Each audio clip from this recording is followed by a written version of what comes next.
Ada sub kumpulan Salafi Jihadi, ada. Dalam masa yang sama ada juga sub kumpulan Maturidiyah Jihadi. Daripada Salafi ada banyak pecahan. Gerakan Wahabi di Saudi Salafi, menisbahkan diri kepada Salafi. Tapi apakah semua Salafi Wahabi? Tidak. Ikhwanul Muslimin di Mesir, tokoh-tokoh besarnya, ucapan mereka dalam akidah adalah ucapan Salafi. Tapi apakah mereka Wahabi? Mereka bukan Wahabi. Bahkan mereka ada hubungan yang tak berapa baik pun dengan Saudi, Ikhwanul Muslimin. Dan daripada Ikhwanul Muslimin ini ada banyak gerakan Islam di seluruh dunia. Hamas antara kumpulan yang afiliasi dia kuat dengan Ikhwanul Muslimin. Ittihad Ulama di Qatar kuat afiliasi dia dengan Ikhwanul Muslimin. Tokoh-tokoh ini semua kebanyakan mereka Salafi. Ucapan pemimpin Hamas kebanyakannya Salafi. Tapi mereka bukan Wahabi. Spektrumnya berbeza. Dan kedua-dua ni sama ada asas daripada Ikhwanul Muslimin ataupun Wahabi di Saudi, kedua-dua ini tidak menyokong aktiviti keganasan.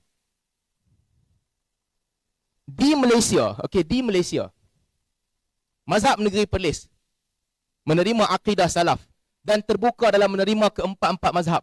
Pandangan mazhab mana-mana mazhab Ahli Sunnah wal Jamaah.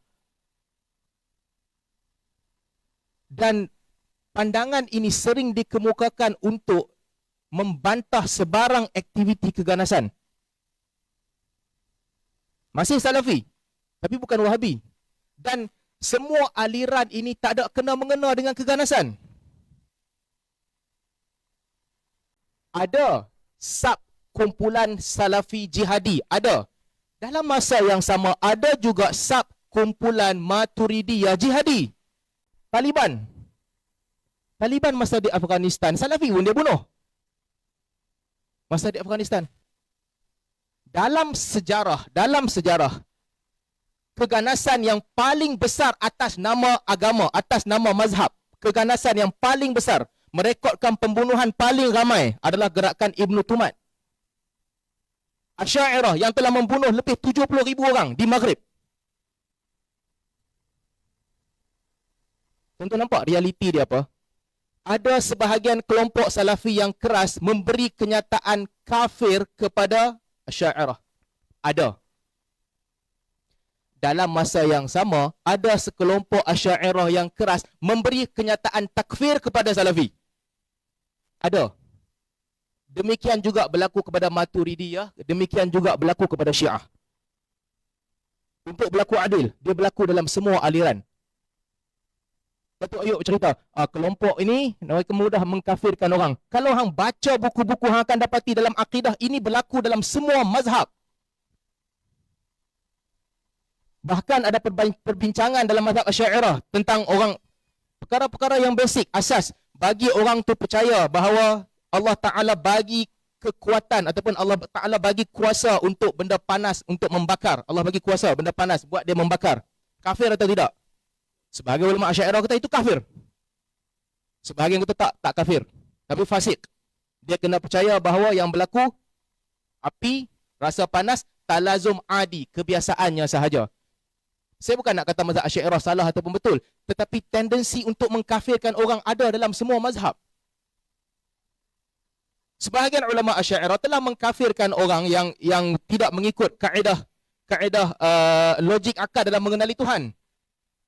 Tidak mengikut apa yang digunakan hujah akliyah.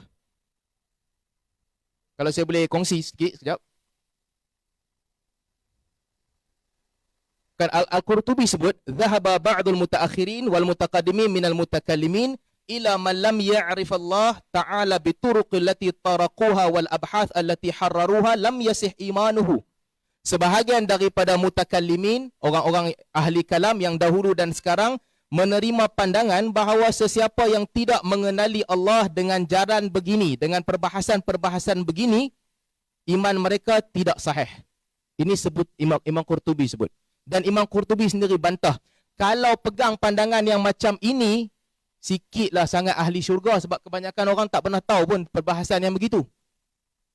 Al-Shirazi, alim besar dalam mazhab Asy'ariyah, kata Al-Shirazi, "Faman i'taqada ghaira ma asyarna ilaihi min i'tiqadi ahli al-haqq al-muntasibin ila Imam Abi Hasan al-Asy'ari, fahuwa kafir."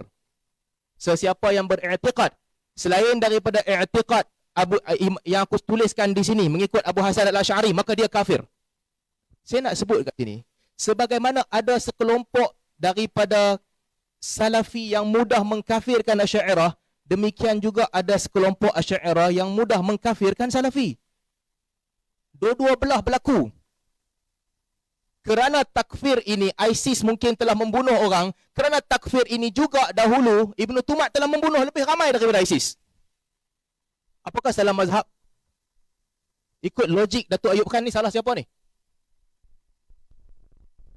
Dua. Yang ketiga, beliau sebut tentang isu bid'ah.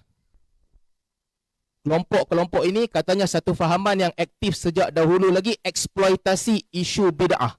Pada dia tak ada bid'ah hasanah, tak ada bid'ah dalalah, bid'ah semua masuk neraka. Pertama, bila beliau kata satu fahaman yang aktif sejak dulu, kita nak tanya dia maksudkan ni siapa? Kalau dia maksudkan Salafi, kita tidak bermudah-mudah untuk kata ke orang bid'ah masuk neraka. Itu tuduhan palsu. Ya, ada pandangan ulama yang berpandangan bahawa semua bid'ah dalalah. Yang hasanah itu tidak dinamakan bid'ah. Ini perbahasan akademik, tak ada kena-mengena dengan teroris. Mengatakan sesuatu amalan pada perkara khilafiyah sebagai bid'ah, pandangan lain kata dia sunnah. Ini perbahasan akademik.